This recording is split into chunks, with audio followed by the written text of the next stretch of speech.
नमस्कार सर्वांना. कसे आहात सगळे? मस्त आहात ना? आशा करते तुम्ही सगळे आनंदात असाल.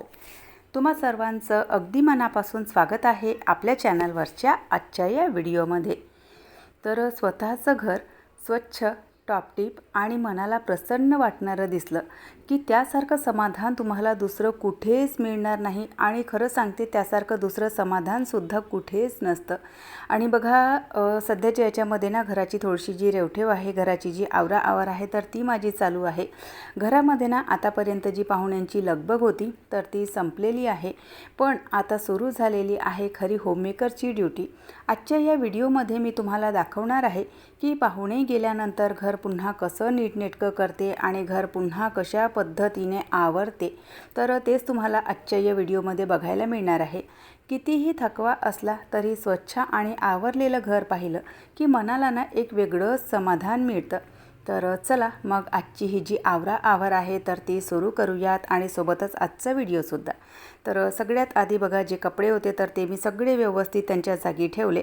आणि सध्या आता उन्हाळ्याच्या मुलांना सुट्ट्या चालू आहेत आणि बेडवर इथे बघा त्यांची पेंटिंग हे ते काय काय असं चालू असतं. आणि ती जी बेडशीट आहे तर त्यांनी बघा ती खराब करून ठेवलेली. आणि म्हणजे आता सध्या उन्हाळ्याच्या सुट्ट्या चालू आहेत आणि यांचं ना दिवसभर म्हणजे इतका गोंधळ चालू असतो. आणि त्यातल्या त्यात बेडवर पेंटिंग करणं आणि काय काय असं त्यांचं चालू असतं. तर बेडशीटसुद्धा मला चेंज करायची होती. पाहुणे जे आहे तर ते आज दुपारीच गेलेले आहेत आणि असं म्हणतात की पाहुणे गेल्याच्यानंतर लगेच बेडशीटा वगैरे चेंज करू नयेत. पण पाहुणे गेल्याच्यानंतर मुलांनी त्या बेडशीटवर ना इतका कारभार करून ठेवला की ती चेंज करण्याशिवाय माझ्याकडे पर्याय दुसरा काहीच नव्हता. कारण बघा, हे जे रंग सांडवलेले आहेत त्यांनी, तर ते एकतर कपड्याला लागतात आणि तिथे ते बघायलासुद्धा चांगले दिसत नाही. आणि सोबतच सगळ्या घराची जी आवराआवर आहे तर तीसुद्धा मी म्हणजे या वेळेला चालू केलेली होती. मुलांकडून मी दिवावात करून घेतली आणि त्यानंतर मी माझी जी घराची आवराआवर आहे तर ती करायला घेतली. कालच्या व्हिडिओमध्ये मी तुम्हाला सांगितलं होतं की घरी पाहुणे आलेले आहेत. आणि बघा, जेव्हा कधीही पाहुणे असतात तर नाहीही आपण म्हटलं तरी थोडंसं आपलं जे घर आहे तर ते अस्तव्यस्त होतंच. आणि बऱ्याच लोकांचं नसलसुद्धा होत. कारण बघा, बऱ्याच लोकांची ना सवय असते की लगेच त्याच वेळेला ना जिथलं जे सामान आहे तर ते तिथल्या तिथे ठेवण्याची सवय असते. पण माझा ना एक असं विचार असतो किंवा माझा एक नेहमी प्रयत्न असतो की मला जितक्या वेळ पाहुण्यांना देता येईल ना, मी तितका वेळ त्यांना देण्याचा प्रयत्न करते. कारण बघा, पाहुणे घरी आले असतील आणि आपण नुसतं आपल्याच कामामध्ये लागलो किंवा आपलंच घर आवरण्यामध्ये लागलो तर एकतर बघा पाहुण्यांकडे आपलं दुर्लक्ष होतं आणि त्यांच्यासोबत बसायला, उठायला, बोलायला जास्त वेळसुद्धा मिळत नाही. तर त्यामुळे मग जेव्हा कधी घरी पाहुणे असतात ना, तर माझा जो वेळ आहे तर तो जास्तीत जास्त वेळ मी त्यांच्यासोबतच घालवण्याचा प्रयत्न करते. कारण पाहुणे गेल्याच्यानंतर आपलं जे घर आहे तर ते आपण व्यवस्थित करू शकतो, पण पाहुण्यांसोबतचे गेलेले क्षण परत येत नाहीत. तर त्यामुळे माझा ना नेहमी एक प्रयत्न असतो. तर चला, तुमच्याशी बोलता बोलता माझा एक जो बेडरूम आहे तर तो सगळा व्यवस्थित करून झालेला आहे. बेडशीटसुद्धा सगळी चेंज करून घेतली. आणि खरं सांगते, मुलांनी ना पेंटने इतकी ती बेडशीट खराब केलेली होती. त्यानंतर या बेडरूममध्ये सुद्धा ना खूप असा गाद्यांचा म्हणजे जे काही आपलं अंथरूण पांघरूण असतं तर त्याचा खूप सारा पसारा इथे पडलेला होता. आणि त्यातल्या त्यात बघा, दुपारी पाहुणे गेल्याच्यानंतर ना आम्ही लोकांनीसुद्धा थोडासा आराम केला. त्यावेळेला कदाचित घर आवरायला घेतलं असतं तर झालं असतं, पण ना थोडासा असा थकवासारखा वाटत होता, म्हणजे थकल्यासारखं वाटत होतं. तर त्यामुळे म्हटलं की आधी ना थोडा वेळ आराम करूयात आणि त्यानंतर मग जे घर आहे तर ते आवरसावर करायला सुरुवात करूयात म्हणून. तर ज्याही गाद्या वगैरे होत्या, आता माझ्याकडे ना बऱ्याच एक्स्ट्राच्या गाद्या आहेत.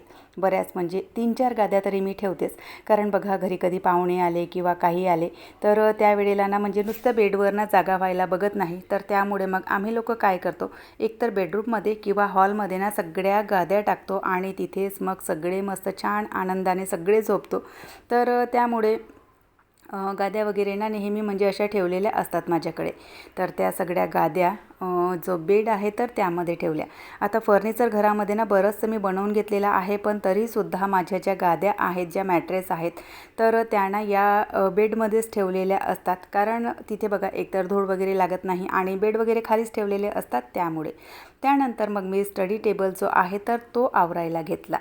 तर काल बघा माझ्या नणंदबाईने ना माझ्यासाठी या ज्या बांगड्या आहेत तर त्यांनी आणलेल्या होत्या. कालच्या व्हिडिओमध्ये मी तुम्हाला दाखवल्यासुद्धा होत्या की आम्ही कोराडीला जात होतो आणि त्यांनी त्या बांगड्या मला घालून दिलेल्या होत्या. सोबतच ना एक ही सुराही किंवा सुरई असं काहीतरी याला म्हणतात, तर ही त्यांनी आणलेली. आणि ही कशासाठी, तर बघा देवाजवळ आपण पाणी भरून ठेवतो ना, तर तांब्याच्या लोट्यामध्ये भरून ठेवण्यापेक्षा त्या म्हणाल्या की अशा प्रकारे मातीच्या सुरईमध्ये भरून ठेवत जा म्हणून. तर त्यासाठी म्हणून त्यांनी ते आणलेलं होतं. काल कोराडीला गेलेलो होतो, तर तिथून हे एक आसन मी आणलेलं मार्गशीर्षच्या गुरुवारसाठी किंवा जीही आपण महालक्ष्मीची पूजा ठेवतो तर त्यासाठी. सोबतच दिव्यांच्या खाली ठेवण्यासाठी या ज्या छोट्या छोट्या प्लेटा आहेत पितळेच्या, तर त्यासुद्धा मी घेऊन आलेली होती. तर त्यासुद्धा मला ठेवायच्या होत्या. सगळं सामान जागच्या जागीच रणभण पडलेलं होतं, कारण काल आम्ही कोराडीला गेलेलो असताना घरी येता येताच आम्हाला जवळपास 10:30-11 वाजलेले असावे आणि जेवण करेपर्यंत 11:30-12ची वेळ झालेली होती. आणि त्यानंतर मी काहीही रेवठेव केलेलं नव्हतं. आणि दुसऱ्या दिवशी मग सकाळी पटापट आंघोळ वगैरे करून नाश्ता जेवण खाणं, त्यानंतर मग पाहुणे वगैरे त्यांची जाण्याची लगबग होती, तर त्यामुळे रेवठेव करायला वेळ काही मिळालाच नव्हता. तर त्यामुळे सगळं ते जे सामान आहे तर ते मी रेवठेव करायला घेतलेलं आहे. काल तिकडून आलेलो त्याच्यानंतर जेही कपडे होते तर ते सुद्धा सगळे या बेडवर पडलेले होते. बेड मला स्वच्छ करायचा होता, त्यामुळे मग तिथलं जे सामान आहे तर ते मी मशीनवर ठेवलेलं होतं. आणि आता बेड स्वच्छ झालेला आहे, तर मशीनचे सुद्धा जे कपडे आहेत तर ते सगळे मी आवरसावर करायला घेतले. धुण्याचे जे सगळे कपडे होते तर ते धुवायला टाकले. आणि काही या ज्या कोऱ्या साड्या आहेत तर त्यांचे म्हणजे त्या ठेवून द्यायच्या आहेत आणि त्यांचे ब्लाऊजसुद्धा शिवायचे आहेत. नणंदबाईसाठी साड्या आणलेल्या होत्या, त्याच वेळेला माझ्यासाठी सुद्धा मी या 2 सिंथेटिक साड्या आणलेल्या होत्या. आणि सिंथेटिक साड्यांचं मला ना काम पडतेच, कारण घरी पाहुणेपरी येतात, सणवार असतील, मला कोणाच्या गावाला जायचं असेल त्यावेळेला मी साड्याच घालते. तर त्यामुळे सिंथेटिक साड्या मला ना नेहमी म्हणजे गरजेच्या असतात. त्यामुळे मग ना आधामधामध्ये कधीतरी अशा प्रकारे सिंथेटिक साड्या मी घेऊन येत असते. तर त्यांनासुद्धा म्हणजे आता ठेवून दिलं, ब्लाऊज त्यांचे नंतर नेऊन शिवायला टाकणार. त्यानंतर तो बेडरूमसुद्धा आवरलेला होता. आणि त्याच्यानंतर मग हॉलमध्ये सुद्धा मुलं आता घरी आहेत, तर ते सुद्धा ना म्हणजे इतकं घर ना घाण करतात. आणि आपलं घर आहे तर स्वच्छ करण्याची जबाबदारीसुद्धा आपलीच असते, कारण घर फक्त 4 भिंतीचं नसतं, तर आपल्या कष्टाने आणि आपल्या प्रेमाने जपलेली एक सुंदर जागा असते. म्हणून ते स्वच्छ आणि नीटनेटकं ठेवण्यातही बघा एक वेगळाच आनंद असतो. आणि त्याला स्वच्छ ठेवणं ही सुद्धा एक आपलीच जबाबदारी असते. तर त्यामुळे मग घराला स्वच्छ वेळोवेळी करत राहणं किंवा घर स्वच्छ ठेवणं हे सुद्धा म्हणजे आपल्या गृहिणींचं जे काम आहे तर ते चालू असतं. तर टी व्हीचा जोही युनिट होता तर तो मी स्वच्छ करून घेतला. आणि तिथले जे 2-3ही ड्रावर आहेत तर ते किट्टूचे आहे, त्यामुळे तिथे ती एनी टाईम काय ना काय असा पसारा काढूनच ठेवते. आणि दिवसभर तिचा आर्ट अँड क्राफ्ट काय ना काय असं चालू असतं. तिच्या सोबतीला तिच्याच वयाची माझ्या भावाची मुलगीसुद्धा आलेली आहे उन्हाळ्याच्या सुट्ट्यांमध्ये. तर दोघींचंसुद्धा आपलं दिवसभर ना पेंटिंग, आर्ट अँड क्राफ्ट, कागद कटिंग असं काहीतरी त्यांचं चालू असतं. आणि दिवसभर त्यांचा ना असाच गोंधळ चालू असतो. तर त्यामुळे सुद्धा घर थोडंफार जे आहे तर ते घाण होतंच. त्यानंतर सोफेसुद्धा सगळे आवरून घेतले. आणि त्यानंतर मग नंबर होता तो म्हणजे किचनचा. आता किचनमध्ये खूप सारं म्हणजे इथे हा ना एक छोटासा कॉर्नर मी बनवून घेतलेला आहे, जिथे एक्स्ट्राचं सामान मी ठेवू शकणार. तर तिथे बघा सगळं जे सामान आहे ना तर ते कोंबून ठेवलेलं होतं. नणंदबाईंनी येताना बरंचसं सामान त्यांनी आणलेलं होतं. आडूच्या ज्या बिया असतात म्हणजे कोचईच्या ज्या बिया असतात त्या, स्वीट वगैरे त्यांनी आणलेली होती, चिवडा आणलेला होता. मोठ्या नणंदबाईकडे गेलेलो होतो तर त्यांनीसुद्धा काही सामान खाऊ म्हणून आम्हाला बांधून दिलेलं होतं. तर ते सगळं इथे या कोपऱ्यामध्ये कोंबून ठेवलेलं होतं. तर तेच मी आवरसावर करायला घेतलं. आणि पुन्हा बघा नणंदबाईनेच आणलेली एक वस्तू तुम्हाला दाखवते. नणंदबाईने म्हणजे हे जे डेकोरेशन आहे तर ती माझी भाची म्हणजेच नंदेची जी मुलगी आहे तर ती करते. या आहेत सुपाऱ्या. ज्या पूजेसाठी आपण वापरतो, तर त्या बघा अशा प्रकारे ना तिने डेकोरेट करून आणून दिलेल्या आहेत. म्हणजे पौर्णिमेसाठी वगैरे आपल्याला सुपाऱ्या लागतात किंवा कुठल्याही पूजेसाठी आपण पूजेमध्ये सुपाऱ्या ठेवतो, तर ती अशा प्रकारचं डेकोरेशन करत असते. आणि जी सुरही मी तुम्हाला दाखवली तर तीसुद्धा तिनेच डेकोरेट केलेली होती. तर तीसुद्धा तिने छान अशी डेकोरेट करून आणून दिली आणि सुपारीसुद्धा. त्यानंतर मग ना मी 1-2 दिवसाच्या आधी ऑनलाईन एक पार्सल माझं रिसीव झालेलं होतं. तर एक हाणा वास मला हवा होता, पण त्याची साईज जी आहे तर ती खूप अशी छोटी आलेली आहे. तर त्यामुळे तो मला रिटर्न करावा लागणार आहे. आणि हे सगळं जे आहे म्हणजे पार्सल रिसीव वगैरे, तर हे सगळं पाहुण्यांच्या सोबतच झालं. त्यामुळे मग जिथे जशी जागा मिळाली तसं जे सामान आहे तर ते कोंबून ठेवण्यात आलं. तर त्यामुळे किचनचा हा जो कॉर्नर आहे तर तो खूप असा सामानाने फुल झालेला होता, ओव्हरलोड झालेला होता. तर त्यामुळे ना तो सुद्धा मी इथे ना स्वच्छ करायला घेतला. आणि ना माझी एक सवय आहे की घर जेव्हा स्वच्छ करायला घेते ना त्यावेळेला मी सगळंच घर एकाच वेळेला आवरायला घेते. म्हणजे बघा, जेव्हा सामानांचा पाहुणे असतील त्यावेळेला सामानांचा पसारा तर होतोच, कारण आपला जो मेन फोकस असतो किंवा आपलं जे मेन लक्ष असतं ते असतं पाहुण्यांना त्यांच्यासोबत वेळ स्पेंड करण्यामध्ये. पण पाहुणे गेल्याच्या नंतर आपण आपलं जे घर आहे, आणि सगळ्या ज्या गृहिणी आहेत तर त्या याच कामामध्ये लागतात पाहुणे गेल्याच्या नंतर घराची आवरसावर करण्यामध्ये. तर एकाच वेळेला मग मी सगळं जे आहे तर ते स्वच्छ करायला घेते.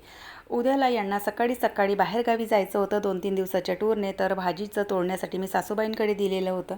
तर त्या शेंगासुद्धा मी डब्यामध्ये ठेवून दिल्या, कारण त्याचं जे काम आहे तर ते मला उद्या सकाळी पडणार होतं. किचनचं सगळं आवरलं. त्यानंतर मग माझा जो ड्रेसिंग एरिया आहे तर तो सुद्धा थोडासा विस्कटलेला होता. आणि घर विस्कटवण्यामध्ये मुलांचा सगळ्यात मोलाचा वाटा असतो, कारण त्यांचंच दिवसभर काय ना काय असं चालू असतं.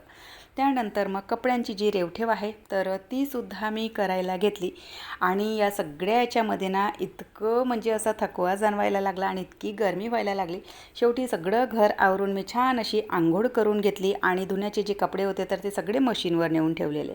तर चला, आजचा जो व्हिडिओ आहे तो मी इथेच संपवते. आशा करते तुम्हाला आवडला असेल. व्हिडिओ कुठे जरी आवडला असेल तर नेहमीप्रमाणे लाईक करा, शेअर करा, सबस्क्राईब करा.